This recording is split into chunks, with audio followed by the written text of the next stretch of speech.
Hey guys, I know I've been gone a while, but I'm finally back, and so is Vitality.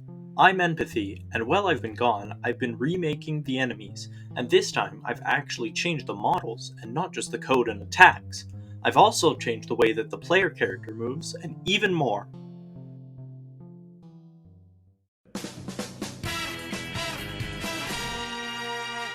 That's right, the Bumleafs have legs now. The first Bumleaf I remade was the green Bumleaf, as it's the normal or base version of the enemy.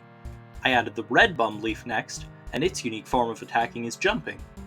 It jumps towards the player repeatedly, trying to bait them into jumping to attack it.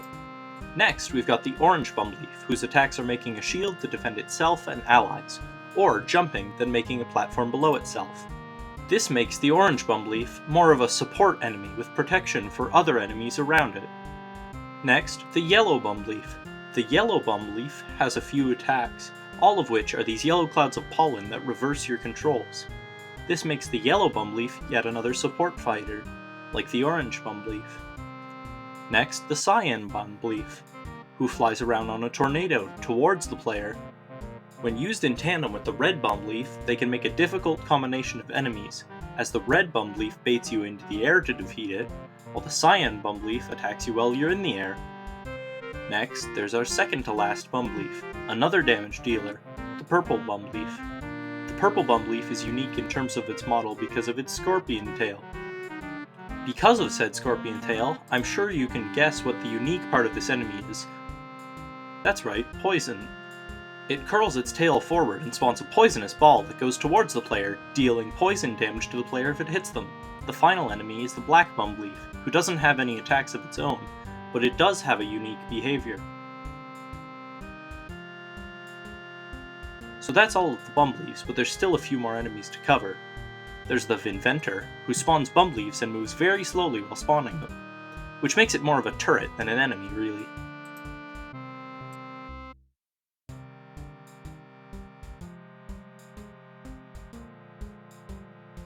We've only got two more enemies to cover now, and those are the mini-boss and boss of the dungeon.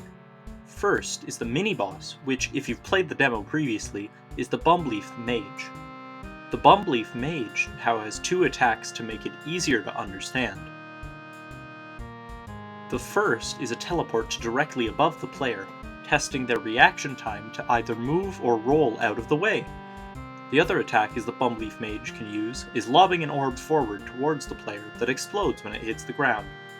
The last enemy / the boss of the dungeon is the Grand Bumleaf, the final boss.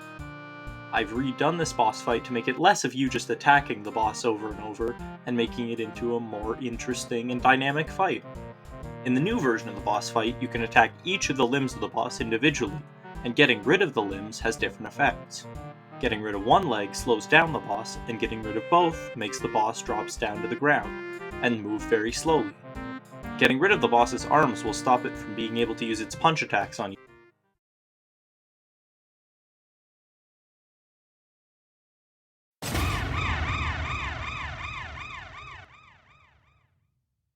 This next change is less noticeable, but I've changed the way that the player moves. When it comes to third-person games, I found that most games use one of two ways to handle their movement. I've dubbed these methods the Minecraft way and the Tears of the Kingdom way. These are just terms that I've made up to describe what I've found in games, so if there's any official terms for these, make sure to let me know in the comments below. Anyway, the difference between the Tears of the Kingdom way and the Minecraft way is the way that the game handles rotation and the player's movement using these keys. In Minecraft, when you press A, S, or D on the keyboard, you move in its respective direction, but you continue to face forward. The camera rotation also rotates the player, and this is called strafing in the in-game controls menu.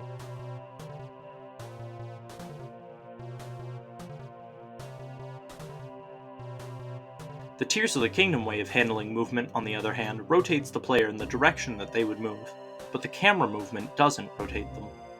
Previously, my game would use the Minecraft method, or strafing, whereas now it uses the Tears of the Kingdom method. When I added this to the game, I found that this movement made it hard to target enemies for attacking, so I decided to add strafing, or the Minecraft way of moving, back to the game while you press lock-on. The lock-on feature was broken in most previous versions of the game, but now I think I've improved it to a point where it works correctly most of the time. I also added a target to locking on the enemies, as opposed to previously, where the enemies would just sort of glow. I've also made new targets, such as the limbs for the boss fight.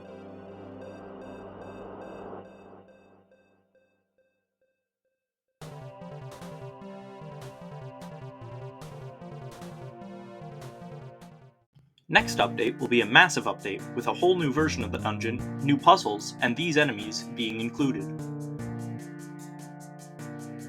Originally, I wanted to release the dungeon in this update, but it's taking longer than I thought it would. The next dungeon will be the next update release though, and after that will be the full Plains area. The Plains area will take quite a while though.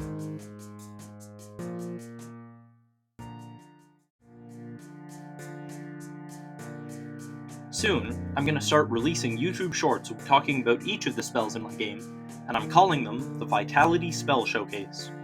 This will allow you to get a look at newer, never-before-seen spells, and make it so that there's not as long as a wait for the next devlog.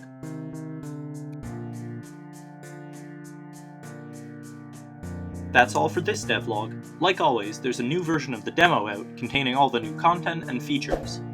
Make sure to subscribe so that you get notified whenever I upload, because it doesn't happen too often. See ya!